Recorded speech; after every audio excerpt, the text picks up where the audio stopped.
సమయంలో మరి అధ్యక్షులు చెప్పారు, ఈ యొక్క మినిస్ట్రీకి అధ్యక్షుడైనటువంటి డి సామ్యులయ్య గారు నిద్రించినటువంటి రోజని దాన్ని జ్ఞాపకం చేసుకుంటూ ప్రతి సంవత్సరం ఇదే విధంగా జరుగుతుందని చెప్పి కూడా ప్రకటన చేశారు. మంచిది. దేవుని పిల్లారా, ఈ లోకంలో స్థిరంగా ఉండేదంటే ఒకడు కూడా లేడు. ఆయన పిలుపు అందుకుని వెళ్ళవలసిందే. లోకాసువార్త ఒక మాట రాయబడి ఉంది, అతడు సేవ చేయడం పూర్తయినప్పుడు తన ఇంటికి వెళ్ళాను. అతను సేవ చేసేది పూర్తయిన తర్వాత తన ఇంటికి మరి సామ్యులు గారు వెళ్ళారు. ఆ పని కొనసాగించడానికి మరి ఎస్నేర్ గారిని అలాగే జాన్సన్ గారిని ఏర్పాటు చేసుకుని పని జరిగిస్తున్నారు. దేవుని స్తోత్రం, హల్లెలూయా. కనుక దేవుడు ఎవరికి ఏ సమయం ఎప్పుడు ఇస్తారో తెలియదు. ఇచ్చిన సమయాన్ని సద్వినియోగం చేసుకుని ప్రభు సన్నిధిలో ముందుకు సాగటమే మనం చేయవలసినటువంటి గొప్ప కార్యం. కనుక ఈ 3 రోజుల సభల్లో మాట్లాడబోతున్న దైవజనుల ద్వారా, ఎందుకంటే నేను సామ్యులయ్య గారి గురించి అద్భుతమైన సాక్ష్యం విన్నాను. ఆయన అతి సామాన్యమైన స్థితిలో నుంచి రోజుకి 5 రూపాయలు జీతం సంపాదించే స్థితిలో నుంచి లక్షలు సంపాదించే వరకు కూడా దేవుడు అతన్ని దీవించారు. దేవుని స్తోత్రం, హల్లెలూయా. ఆయన ఎంత మరి దేవుని స్థితిలో ఉండి ఎక్కువ శాతం సేవకు ఉపయోగించారు. కనుక ఆయన ధనం దేవుని దగ్గర ఉన్న కనుక ఖచ్చితంగా దేవుని రాజ్యం ఆయన సంతోషిస్తాడని చెప్పి మనం నమ్మాలి. ఆయన గురించి చింతించే పని మనకు లేదు, కానీ ఆయన తలపెట్టిన కార్యక్రమాన్ని కొనసాగిస్తూ ఈ పని కొరకు మనంతా కూడా ప్రార్థన చేద్దాం. నాకు ఈ సమయం ఇచ్చిన దేవుడిని దీవించి ప్రార్థన చేద్దాం. మంచిదండి, చాలా చక్కని ఆదరణకర మాటలు తెలియజేసిన దైవజనులకు వందనాలు.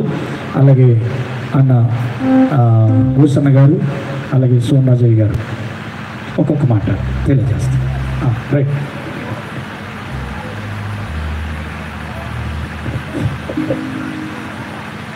ఈ అవకాశం ఇచ్చిన అధ్యక్షుల వారికి నా హృదయపూర్వకమైన వందనాలు. నన్ను ఆహ్వానించిన ఎస్తేరుకు ప్రత్యేకమైన వందనాలు.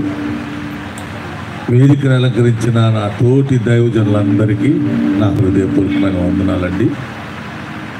చేరవచ్చిన మీకు కూడా నా హృదయపూర్వకమైన వందనాలు.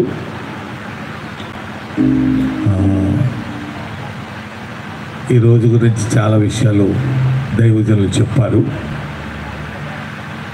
నేను ఒక విషయాన్ని చెప్పాలని ఆశపడుతూ ఉన్నాను. సామ్యుల్ రాజు గారు, ఆయన గురించి చెప్పాలంటే చాలా విషయాలు ఉన్నాయి. అయితే మరి ఆయన మట్టిలో మాణిక్యం లాంటి వాడు. నిజంగా నాకు తెలిసిన మట్టుకి నేను సేవలోకి వచ్చి 25 సంవత్సరాలు అవుతుంది. ఈ 25 సంవత్సరాలు మాత్రమే వారితో నాకు పరిచయము. అయితే ప్రభునందు ప్రియులారా, వారి యొక్క ఆ నమ్మకత్వాన్ని బట్టి, వారి యొక్క విశ్వాసాన్ని బట్టి ప్రభు మరి అయ్యగారు చెప్పారు కదా, చాలా దీనస్థితి అండి. దైవజనులు మన మధ్యకు వచ్చారు. వాక్య సందేశాన్ని అందించడానికి సమయం లేదు కాబట్టి చెప్తున్నాను నేను. ప్రభునందు ప్రియులారా, మరి ఆయన దుబాయ్ వెళ్ళటానికి ఆయనకు సహకరించేవారు ఎవరు కూడా లేరు.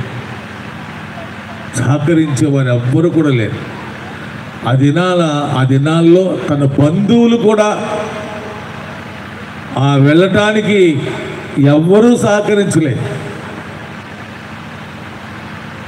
సంఘ ప్రార్థన దేవుడు ఆలకించి సంఘములో మరి ఒక కుటుంబాన్ని ఎన్నిక చేసి ఆయన వెళ్ళటానికి ఖర్చులు నిజంగా చాలా ఆశ్చర్యకరమే. ఈ రోజున అలాంటి వ్యక్తి కోట్లకు అధిపతిగా చేశారు. చేతులైతే దేవుడు స్తోత్రం చెప్పండి. ఇంకా చప్పట్లు కొడితే చాలా మంచిదండి. ఎందుకంటే ఆయన మనకు ఒక ఆదర్శప్రాయం.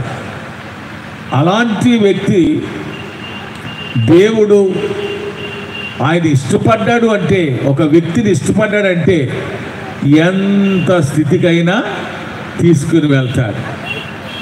దేవునికి ఇష్టమైతే ఎలాంటి వ్యక్తినైనా ఆ పరిస్థితులు నాకు బాగా తెలుసు.